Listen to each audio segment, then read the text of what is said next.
آیت نمبر 195 کو دیکھیں، وَأَنفِقُوا فِي سَبِيلِ اللَّهِ وَلَا تُلْقُوا بِأَيْدِيكُمْ إِلَى التَّهْلُكَةِ وَأَحْسِنُوا إِنَّ اللَّهَ يُحِبُّ الْمُحْسِنِينَ۔ خرچ کرو اللہ کے راستے میں اور نہ تم ڈالو اپنے ہاتھوں کو طرف ہلاکت کے، اور احسان کرو، بے شک اللہ تعالی محبت کرتا ہے محسنین سے۔ بہت ہی خوبصورت آیت ہے، آیت نمبر 195، اللہ کے راستے میں خرچ کرنا۔ کیونکہ اب دیکھیں جو بھی ہم کام کرتے ہیں نا، ابھی ہم جیسے قتال کی بات کر رہے ہیں، ٹھیک، یا یہ کہ ہم بات کر رہے ہیں کہ ہمارا جو پورا سسٹم ہے اس کو ٹھیک ہونے کی ضرورت ہے، ایون حج کی بات کر لیں، یعنی کسی بھی معاملے میں ڈیل کرنے کے لیے ہمیں کیا چاہیے؟ ہمیں پیسے چاہیے۔ یہ ہمارا بہت بڑا چیلنج بن چکا ہوا ہے کہ ہر جگہ پیسہ لگانے کے لیے تیار ہے، لیکن دین کے راستے پہ پیسے نہیں لگاتے۔ پھر ہم ایکسپیکٹ کرتے ہیں کہ دین کے تمام کام جو ہیں وہ بڑے بہترین ہو رہے ہوں۔ وقت گزرنے کے ساتھ ساتھ مجھے بہت شدت سے احساس ہوتا ہے کہ یعنی ہمارے پاس بہت سے جو پروجیکٹس ہوتے ہیں جن کو ہم بہت اچھے لیول پہ کرنا چاہ رہے تھے، ہمارے پاس ریسورسز نہیں ہوتے۔ یعنی ایون اگر ہم میڈیا دیکھ لیں، کئی دفعہ لوگ کہتے ہیں جی اتنے ڈرامے آتے ہیں، اتنی فلمیں آتی ہیں، دیکھیں نا ٹی وی پہ یہ ہو رہا ہے، ہم کیوں نہیں ایک اچھا سا کوئی چینل بناتے اور اس کو لے کر چلتے۔ آپ اپنی سوشل گیدرنگ میں تو اس طرح کی بات کر لیتے ہیں، لیکن اس چینل کو بنانے کے لیے، رن کرنے کے لیے کروڑوں روپیہ چاہیے۔ اور آپ دیکھیں کہ جتنی بھی یہ بڑی بڑی ملٹی نیشنل کمپنیز ہیں وہ کس میں انویسٹ کرتی ہیں؟ جہاں ان کے ایڈ چلتے ہیں، جس میں ساری بے حیائی ہوتی ہے، جس میں ساری وہ ڈکٹیشن دیتے ہیں کہ اس ٹائم پہ یہ ہوگا، ایسے ہوگا، یہ کام اس طریقے سے ہوگا۔ اب جہاں پہ دین کی سربلندی کے لیے کوئی بھی کام کیا جائے گا تو وہاں پہ کسی سے ڈکٹیشن نہیں لی جا سکتی، وہاں پر آپ نے دین کے مطابق کام کرنا ہوگا۔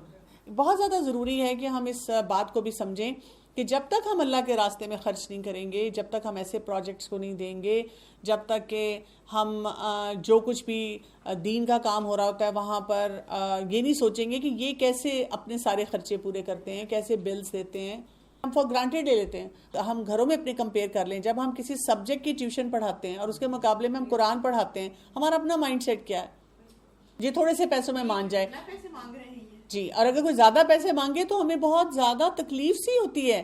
ہم کہتے ہیں کہ مطلب کمال ہے، یہ دیندار لوگ ہیں، اور اکثر جملہ یہ ہوتا ہے یہ دیندار لوگ ہیں اور یہ کیوں زیادہ پیسے مانگ رہے ہیں۔ پرابلم یہ ہے کہ سٹینڈرڈ ہم وہی چاہ رہے ہیں جو دنیاوی ہو ہر حساب سے، لیکن ہم چاہتے یہ ہیں کہ جو دین کے راستے میں ہیں وہاں ہمیں اتنا زیادہ خرچ نہ کرنا پڑے، وہاں پہ ہم تھوڑا سا چندہ دے دیں، بس تھوڑی سی زکوٰۃ دے دیں، اینڈ دیٹس اٹ۔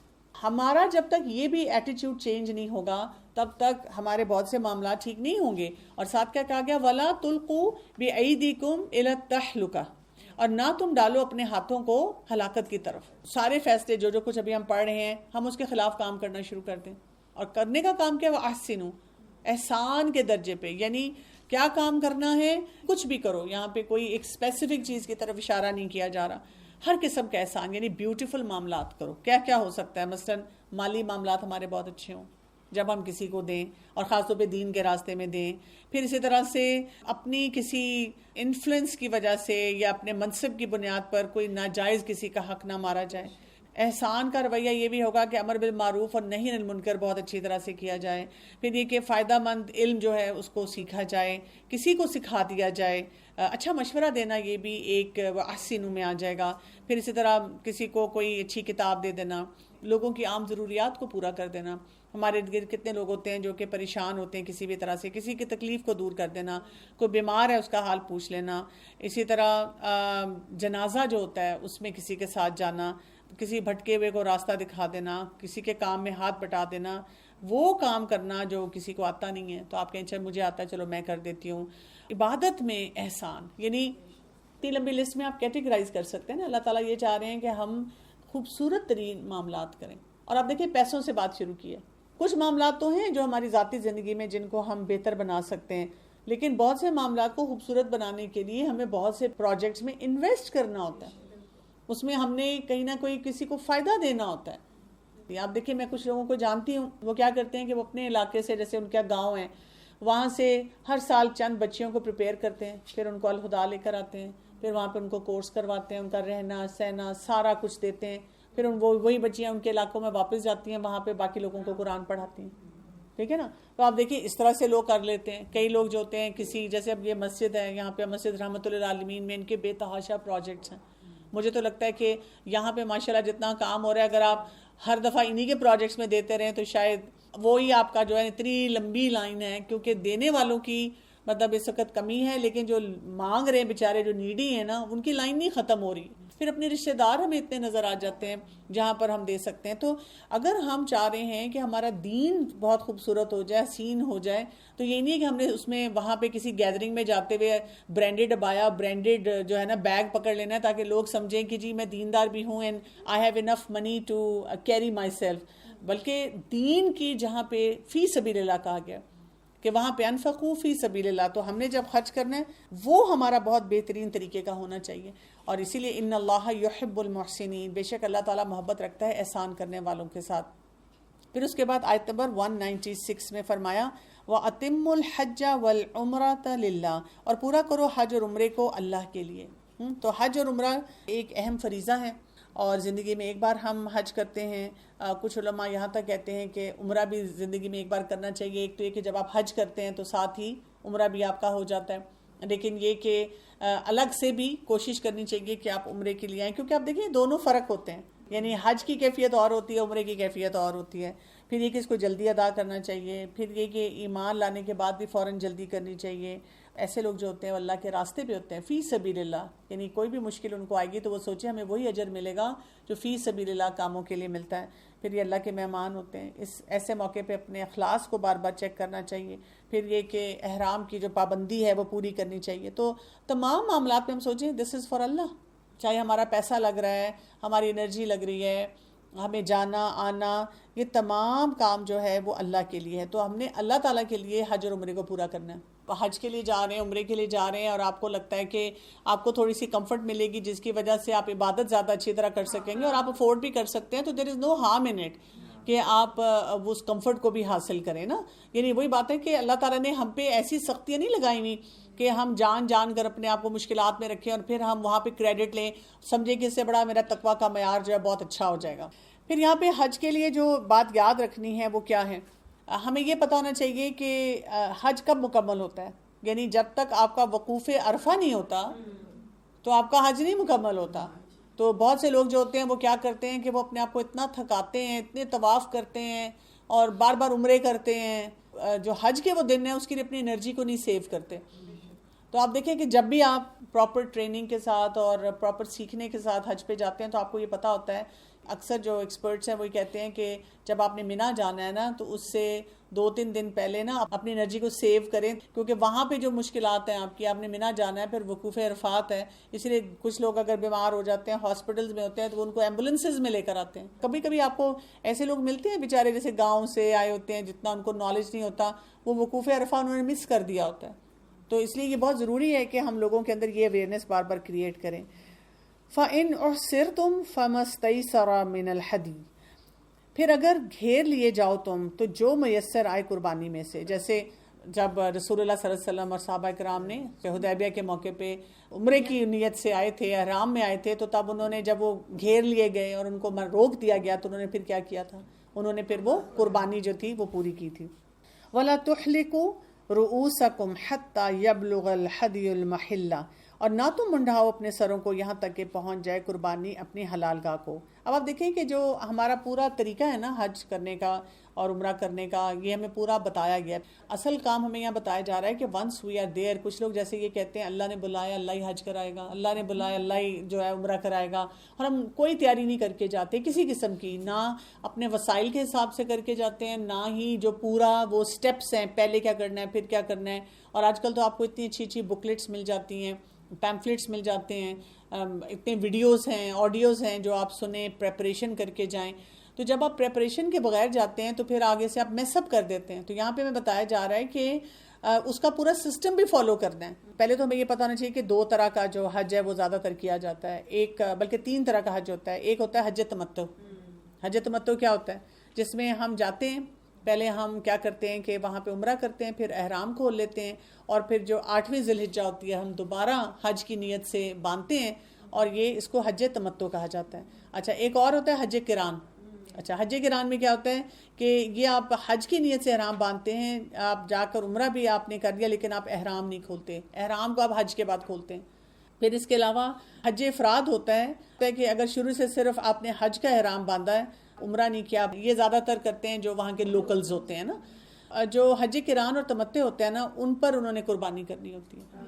تو آپ نے 5 نمازیں مینا میں پوری کی, آپ عرفات میں آئے. عرفات میں جب آپ آئے تو وہاں پہ وقوف عرفات ہے, وہاں پہ آپ 2 نمازیں اکٹھی پڑھ رہے ہیں, اور مغرب کی اذان ہوتی ہے. بڑی عجیب کیفیت ہوتی ہے کہ اذان ہو رہی ہے اور آپ نماز نہیں پڑھ رہے جی, اور دل میں یہ خیال آتا ہے کہ اللہ کی شان ہے, یہاں پہ اللہ نے روک دی ہے. اور پھر آپ وہاں پہ مزدلفہ میں کھلے آسمان کے نیچے بیٹھے ہوئے ہیں, اور وہاں پر آپ نماز پڑھ رہے ہیں. مغرب اور عشاء کی نماز آپ اکٹھی پڑھ رہے ہوتے ہیں. پھر آپ جاتے ہیں, پھر آپ قربانی کرتے ہیں, پھر قربانی کے بعد آپ جو ہے وہ سر کو مڈاتے ہیں. تو یہ پورے سٹیپس جو ہے نا وہ بتائے گئے ہیں. جیسے کہ ہم دیکھتے ہیں کہ رسول اللہ صلی اللہ علیہ وسلم کے پاس کچھ لوگ آئے, انہوں نے کہا کہ ہم سے یہ غلطی ہوگی, ہم نے یہ کر لیا. اور اگر آپ احادیث وہ پڑھتے ہیں تو اس میں رسول اللہ صلی اللہ علیہ وسلم نے کچھ لوگوں کو کہا کہ کوئی بات نہیں, اگر بھول سے ہو گیا, غلطی سے ہو گیا تو کچھ نہیں ہوتا. کچھ لوگوں کو دم بتایا گیا کہ انہوں نے یہ کرنا ہے. تو یہ کہ ایسی سچویشن کو جب آپ پڑھ کے جاتے ہیں تو پھر آپ زیادہ کیئرفل ہوتے ہیں کہ اب کیا کرنا ہے, اب اگلا سٹیپ ہمارے پاس کیا آ رہا ہے. فمن کان منکم مریضا او بہ اذن من رأسہ ففدیۃ, تو جو کوئی ہو تم میں سے مریض یا اسے کوئی تکلیف ہو سر میں تو وہ فدیہ دے دے. من سیامن, روزوں میں سے, اور صدقۃ, یا صدقے سے, اور نسکن, یا قربانی میں سے. کسی کو واقعی کوئی چیلنج ہوگا, واقعی کسی قسم کی مشکل ہوگی, تو اب اس نے کیا کرنا ہوگا, اس نے فدیہ دے دینا ہوگا. آیت نمبر 196 کو دیکھیں. فَإِذَا آمَنْتُمْ, پھر جب امن میں آ جاؤ تم. فَمَنْ تَمَتَّعَ بِالْعُمْرَةِ إِلَى الْحَجِّ, تو جو کوئی فائدہ اٹھائے 7 عمرے کے حج تک. فَمَسْتَيْسَرَ مِنَ الْحَدِيِّ, تو جو بھی میسر ہو قربانی میں سے. فَمَنْ لَمْ يَجِدْ, پھر جو کوئی نہ پائے. فَصِيَامٌ, تو روزے رکھے. 3 ایام فی الحج, 3 دنوں کے حج کے دنوں میں. وَسَبْعَةٍ إِذَا رَجَعْتُمْ, اور 7 جب وہ لوٹے جائے. 3 آپ نے جو رکھنے ہیں ادھر, اور پھر باقی جو آپ نے رکھنے ہیں واپس آ کر, یا کہ مسکینوں کو کھانا کھلانا ہوگا, یا ایک وہ جو بکری ہے اس کی قربانی دینی ہوگی. تِلْکَ عَشَرَةٌ کاملہ, یہ 10 دن ہیں پورے. ذَلِكَ لِمَن لَمْ يَكُنْ أَهْلُهُ حَاضِرِ الْمَسْجِدِ الْحَرَامِ, یہ اس کے لیے ہے جو نہ ہوں اس کے اہل خانہ رہنے والے مسجد حرام کے پاس. وَاتَّقُوا اللَّهَ, اللہ کا تقوی اختیار کرو. وَعَلَمُوا أَنَّ اللَّهَ شَدِيدُ الْعِقَابِ, اور جان لو بے شک اللہ سخت سزا دینے والا ہے. یعنی یہاں پر آپ دیکھیں کہ سزا کی بات کی گئی. کیوں؟ اس لیے کہ یہاں پہ بہت کیٹیگوریکلی سارے احکامات بتائے گئے, سارے سٹیپس بتائے گئے. اگر پھر بھی کوئی لبرٹی لیتا ہے, پھر بھی بہت کیجولی اس پورے سسٹم کو لیتا ہے, کیونکہ دیکھیں اللہ تعالیٰ نہ چاہتے ہیں ہم بڑی ڈسپلنڈ ہوں اپنی لائف میں. اور یہ کوئی ایسی بات نہیں ہے کہ کوئی ہمیں کہے کہ یہ کیا بات ہے اور یہ بڑا مشکل سٹیپ ہے اور بڑا مشکل کام ہے. آپ زندگی میں کہیں پہ بھی جائیں, آپ کسی پروفیشن میں جائیں, وہ آپ کو کہتے ہیں جی ڈسپلن ضروری ہے. آپ اسکول کالج میں جائیں, کہتے ہیں ڈسپلن ضروری ہے. آپ ڈاکٹر بنتے ہیں, کہتے ہیں ڈسپلن ضروری ہے. کسی فیلڈ میں بھی آپ ہوتے ہیں, سائیکالوجسٹ سے بات کریں, وہ آپ کو کہتے ہیں سیلف ڈسپلن سے اپنی زندگی کا آغاز کرو. ہر شخص ہمیں ڈسپلن سکھا رہا ہے. اگر اللہ تعالیٰ ہمیں ایسا ڈسپلن سکھاتے ہیں جس سے ہماری زندگی بھی بہتر ہوتی ہے, دوسروں کی بھی بہتر ہوتی ہے, تو ہم اس کو کیوں نہ اختیار کریں. تو we should be very proud of the whole system. اگر کوئی ہمیں کہے کہ بہت مشکل ہے یہ کرنا, یہ تو آپ کہیں نہیں, اتنا ڈسپلن ہے, اتنا آرگنائزیشن ہے, اتنے سٹیپس ہیں. اور جب آپ وہ سٹیپ وائز چلتے ہیں تو اس سے پھر پرابلمز بھی کم ہوتی ہیں, اپنے آپ کو بھی کم ہوتی ہیں, لوگوں کو بھی کم ہوتی ہیں. پھر کیا کہا گیا آیت نمبر 197, الحج اشہر معلومات فمن فرد فیہن الحج فلا رفث ولا فسوق ولا جدال فی الحج. حج کے مہینے معلوم ہیں, ایک فکسڈ وہ ڈیٹس ہیں جن میں ہمیں پتہ ہے کہ وہ کون سے مہینے ہیں. فمن فرد فیہن الحج, اور جو کوئی فرض کر لے اس میں حج کو, یعنی اب جو فیصلہ کر لیتا ہے حج کا, تو وہ یہ نہیں کرے گا کہ صرف خوشیاں منائے گا اور وہ کہے گا کہ میں حج کے لیے جا رہا ہوں. اصل جو کام اب اس کو وہاں پر کرنا ہے وہ کیا کرنا ہے, اپنی پرسنل ٹریننگ شروع کرتے. کیا کیا ٹریننگ ہوگی؟ فلا رفث, کوئی جنسی گفتگو نہیں کرے گا. یہ جو بڑی بڑی گندی گالیاں لوگ دیتے ہیں. تو حج کے مہینے ہمارے کون سے ہیں؟ شوال, ذی القعدہ اور ذی الحجہ. اس میں ہم کوئی کسی شغل میلے اور پکنک کے لیے نہیں جا رہے ہیں, انجوائمنٹ کرنے نہیں جا رہے ہیں, لوگوں کو یہ نہیں بتانے جا رہے ہیں ہاں بھی ہم نے حج کر لیا.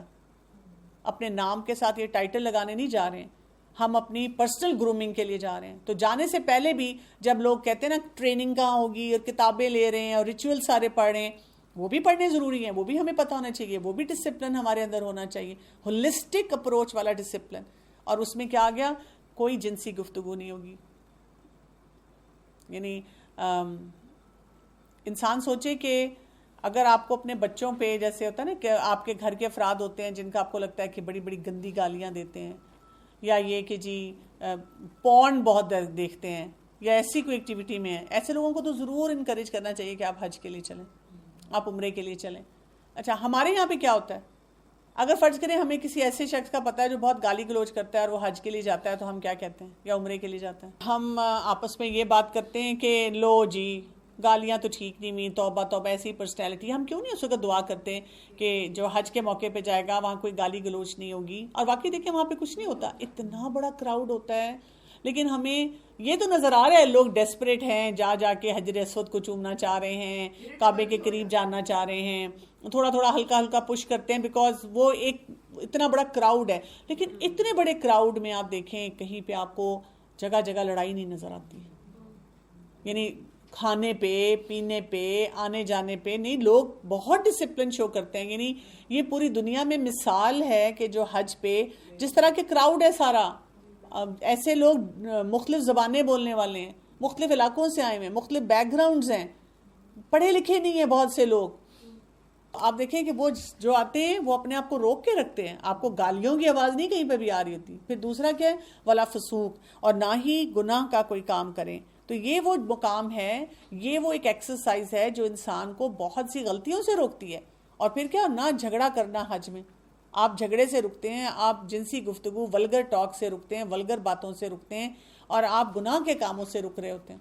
کوئی بھی ایسا شخص ہو جو ہمیں لگے کہ اس قسم کی ایکٹیویٹیز میں ہے، ہمیں اسے موقع دینا چاہیے کہ وہ جا کر ایکسپیرینس کرے۔ دیکھیں جس نے خیر کو، اچھی بات کو ایکسپیرینس ہی نہیں کیا ہوا، جس نے بچپن سے گھر میں گالیاں سنی، یا وہ ایسے ماحول میں رہا کہ اس کو گالیوں کی عادت پڑ گئی، وہ دیتا ہی گالیاں ہیں، بات ہی گندی کرتا ہے، اور رہتا ہی ایسی کمپنی میں ہے، اس کو اگر پیور ایک کمپنی ملے گی وہ کیوں نہ اس کا مزہ لے، کیوں نہ ہم اس کو چانس دیں۔ کئی دفعہ کچھ لوگوں کو بار بار چانس دینے کی ضرورت ہوتی ہے کہ وہ پھر جائیں، ایسی گیدرنگز میں ان کو بلانا چاہیے۔ کبھی کبھی کچھ لوگ کہتے ہیں کہ آپ مجھے انوائٹ کرتی ہیں فلاں جگہ آنے پہ، لیکن مجھے نا خود امبیرسنگ فیل ہوتا ہے، مجھے لگتا ہے کہ I am not good enough for that, میں ایسی نہیں ہوں، مجھے نہیں لگتا کہ میں وہاں پہ جا سکوں گی۔ میں کہتی ہوں کوئی بات نہیں، آپ پھر بھی آئیں، آپ پھر بھی آئیں، اور آئیں، آ کر بیٹھیں، کیونکہ دیکھیں اللہ تعالیٰ آپ کو موقع دیتا ہے، میں نہیں یہ موقع دے رہی، تو آپ آئیں، آپ آ کر اپنے آپ کو امپروو کریں۔ تو حج جو ہوتا ہے یا عمرہ جو ہوتا ہے یہ لوگوں کو ٹرانسفارم کرتا ہے، اتنے ڈفرینٹ لوگوں کے ساتھ آپ کو رہنے کا موقع ملتا ہے،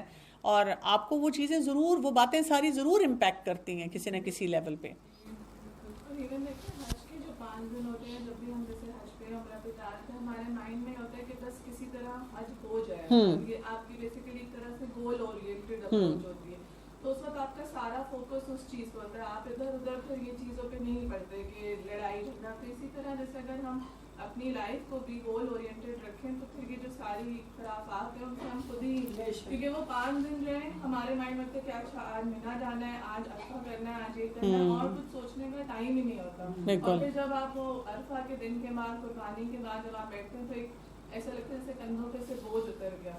زندگی کے اندر بھی اگر ہم اسی طرح سے پریکٹس کریں تو شاید ہمیں ان چیزوں کا ٹائم ہی نہیں ملے، ہم پروڈکٹیو بھی اپنی زندگی نہیں گزارتے۔ بالکل صحیح کہہ رہی ہیں، یعنی کہ جو حج کے دن ہوتے ہیں وہ اتنے ہمارے گول ڈائریکٹڈ ہوتے ہیں، یہ کرنا ہے، یہ کرنا ہے، تو وہ اتنی پروڈکٹیوٹی کی طرف ہم فوکسڈ ہوتے ہیں کہ فضول باتیں ہمارے ذہن میں آتی ہی نہیں ہیں۔ اور یہی لیسن اگر ہم وہاں سے سیکھ کے آ جائیں کہ دنیا میں یہاں پہ بھی رہتے اگر ہم پروڈکٹیو ہو جائیں تو وہی بات ہے کہ سب کچھ ختم ہو جائے۔ یہ جو ہمارے غیبت سیشن بھی لگتے ہیں وہ اسی وجہ سے زیادہ ہے نا، فارغ بیٹھے ہوئے چائے کا کپ لے، اچھا بتاؤ بہن تمہارا کیا مسئلہ اور میرا کیا مسئلہ، پھر ہم شروع ہو جاتے ہیں اپنی کوئی نہ کوئی باتیں کرنے۔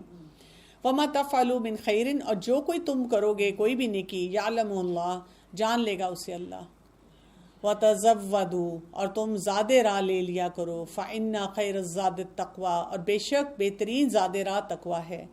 اب آپ دیکھیں کتنا خوبصورت بلینڈ ہے نا، یعنی آپ کو ریچولز کا بھی بتایا جا رہا ہے کہ ریچولز کو صحیح طرح سے فالو کرنا ہے، ٹھیک، آپ کو یہ بھی بتایا جا رہا ہے اس کے بعد کہ آپ نے اپنی پرسنالٹی گرومنگ بھی کرنی ہے، آپ نے ان باتوں کو ابھی دھیان رکھنا ہے، پھر آپ کو یہ بھی بتایا جا رہا ہے کہ زیادہ راہ بھی لے لو، جیسے وہی بات ہے نا، اللہ نے بلایا اللہ ہی حج کرائے گا۔ کچھ لوگ آپ دیکھیں پورے پیسے بھی نہیں لے کے جاتے، بس ٹکٹ کے پیسے لے کے جاتے ہیں، پھر وہاں مانگتے رہتے ہیں۔ تو آپ کے پاس اتنے انف ریسورسز ہونے چاہیے جب آپ جاتے ہیں، آپ نے کھانا پینا اتنے دن کرنا ہے، آپ نے رہنا کہاں پہ ہے، پھر وہاں پہ آپ کو کوئی بھی پیسے جتنے چاہیے ہوں گے، کوئی بیماری ہے اس کے لیے آپ کی کوئی ادویات ہیں، یعنی اپنی ساری چیزیں مکمل لے کر جائیں۔ اب کتنے لوگ کیا کرتے ہیں، وہ کہتے ہیں کہ نہیں وہاں سے دوائی لے لیں گے اگر کوئی مسئلہ ہوگا، وہاں پہ لائنیں لگی ہوتی ہیں، وہاں پہ ادویات بھی اتنی مہنگی ہوتی ہیں، پھر ہم کیا کرتے ہیں کہ ان کو برا بھلا کہتے ہیں کہ جی انہوں نے کیا سسٹم بنایا ہے۔ اگر ہم اپنی چیزیں ساتھ لے کر جائیں، اللہ تعالیٰ کہہ رہے ہیں نا کہ وَتَزَوَّدُوا، تو تم زیادہ راہ ساتھ لے کے جاؤ۔ پھر یہ سب چیزیں لے جانے کے بعد پھر کیا کہہ دیا گیا، بہترین زیادہ راہ کیا ہے، تقویٰ۔ یعنی اگر ہم نے وہ سپرفیشلی سارے کام کر لیے، چیک لسٹ اپنی مکمل کر لی، لیکن اللہ تعالیٰ کے بارے میں نہیں سوچا، تو پھر کیا ہوا، پھر ہمارا کوئی فائدہ نہیں ہوگا، وہ کام نہیں مکمل ہوں گے۔ وَاتَّقُونِي يَا أُولِي الْأَلْبَابِ، اور ڈرو مجھ سے اے عقل والو۔ یعنی اللہ کی خاطر یہ تمام کام جو ہیں کرنے کی بہت زیادہ ضرورت ہے۔ پھر ہم دیکھ لیتے ہیں آیت نمبر 198 کو۔ اس میں کیا کہا جا رہا ہے، لَيْسَ عَلَيْكُمْ جُنَاحٌ ان تبتغوا فضلا من ربکم، نہیں ہے تم پر کوئی گناہ کہ تم تلاش کرو فضل اپنے رب کی طرف سے۔ یعنی کیا کرو وہاں پر، اب آپ وہاں پہ گئے ہوئے ہیں اور اللہ کا فضل کیا ہے، رزق کمائی، کوئی بزنس کرتا ہے، کوئی تجارت کرنا چاہتا ہے، کوئی وہاں سے کہتا ہے کہ اچھا میں یہ چیز مجھے اچھی لگ رہی ہے، میں خرید کے لے آتا ہوں، پاکستان آ کے بیچ دوں گا۔ ہمارے لوگ اس کو بہت برا سمجھتے ہیں، ہم کہتے ہیں لو جی شاپنگ میں لگ گئے، یہ اللہ کا فضل ہے۔ وہاں پہ آپ کو کوئی بھی فیسلٹیز ہیں، اچھا آپ کا کوئی اور ریلیٹیو رہتا ہے، اب تو انہوں نے اجازت دے دی ہے نا، ویزا مل جاتا ہے کہ آپ کسی اور ریلیٹیو کو جا کے وزٹ کر سکتے ہیں، آپ وہ وزٹ کر لیتے ہیں۔ آپ کو وہاں کوئی نوکری کا اپرچونٹی ملتا ہے، آپ وہاں اپلائی کر کے وہاں پہ رہ جاتے ہیں، فضل ہے اللہ کا، بونسز ہیں یہ اللہ کی طرف سے۔ تو ایک تو وہ بونس ہے کہ آپ دعائیں زیادہ مانگ رہے ہیں، عبادت زیادہ کر رہے ہیں، وہ اپرچونٹی زیادہ مل رہے ہیں۔ ایک آپ کو دنیاوی حساب سے بھی وہاں جو اپرچونٹیز مل رہے ہیں، ٹھیک ہے نا، جیسے وہاں کے لوگوں کو کوئی برا کہے کہ جی اتنی دکانیں کھولی ہوئی ہیں اور یہ جی ان کا تو بڑا بزنس چمک گیا، تو یہ اللہ کا فضل ہے ان پہ۔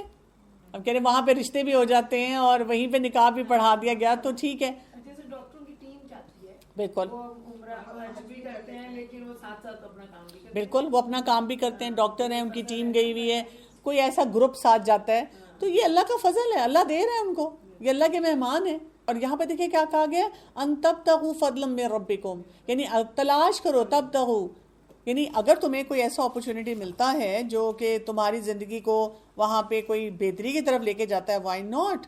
بالکل جمعے کی نماز کے بعد بھی یہی کہا گیا ہے، فَإِذَا أَفَضْتُم مِّنْ عَرَفَاتٍ، پھر جب پلٹو تم عرفات سے، فَاذْكُرُوا اللَّهَ عِنْدَ الْمَشْعَرِ الْحَرَامِ، تو ذکر کرو اللہ کا پاس مشعر الحرام کے۔ عرفات کے بعد تو پھر اب آپ کیا کرتے ہیں، اللہ کا ذکر کرنا ہے۔ وَاذْكُرُوهُ كَمَا هَدَاكُمْ، اور ذکر کرو اس کا جیسا کہ اس نے رہنمائی کی تمہاری۔ وَإِن كُنتُم مِّن قَبْلِهِ لَمِنَ الضَّالِّينَ، اور بے شک تم تھے اس سے قبل البتہ گمراہوں میں سے۔ تو اب آپ دیکھیں کہ یہاں پہ پورا وہ ایک سسٹم، ایک سٹرکچر جو ہے وہ صحیح طرح سے پورا بیان کر دیا گیا کہ کیا کچھ کرنے کے کام ہے۔ آیت نمبر 199، ثُمَّ أَفِيضُوا مِنْ حَيْثُ أَفَاضَ النَّاسُ، پھر تم پلٹو جہاں سے پلٹتے ہیں لوگ۔ وَاسْتَغْفِرُ اللَّهَ، اور بخشش مانگو اللہ سے۔ یعنی یہ نہ ہو کہ حج کرنے کے بعد انسان کیا سوچنا شروع کر دے، بخشا بخشایا حج ہو گیا اور وہاں پہ بالکل ریلیکس موڈ میں، تب بھی استغفار۔ دیکھیں نماز کے بعد بھی ہم کیا کرتے ہیں، جب ہم نماز پڑھتے ہیں تو پھر کیا ہے، استغفر اللہ استغفر اللہ استغفر اللہ، تب بھی ہم استغفار پڑھتے ہیں۔ تو اللہ سے بخشش طلب کرو، ان اللہ غفور الرحیم، بے شک اللہ تعالیٰ بہت بخشنے والا، نہایت رحم فرمانے والا ہے۔ تو یہاں پہ دیکھیں کہ بڑے ہی سخت اسٹرانگ قسم کے میسیجز سارے ہم نے دیکھے ہیں۔ اس میں ہمیں پتہ چلتا ہے حج کا فلسفہ کیا ہے، اس کی حکمت کیا ہے، اس کی روح کیا ہے، the spirit of performing حج۔ تو ہمیں پوری ایک وہ روح پتہ چلتی ہے، پورا ایک سسٹم پتہ چلتا ہے کہ کیا کچھ کام کرنے والے ہیں۔ سبحانک اللہم و بحمدک، اشہد لا الہ الا انت، استغفرک و اتوب الیک۔ السلام علیکم و رحمۃ اللہ وبرکاتہ۔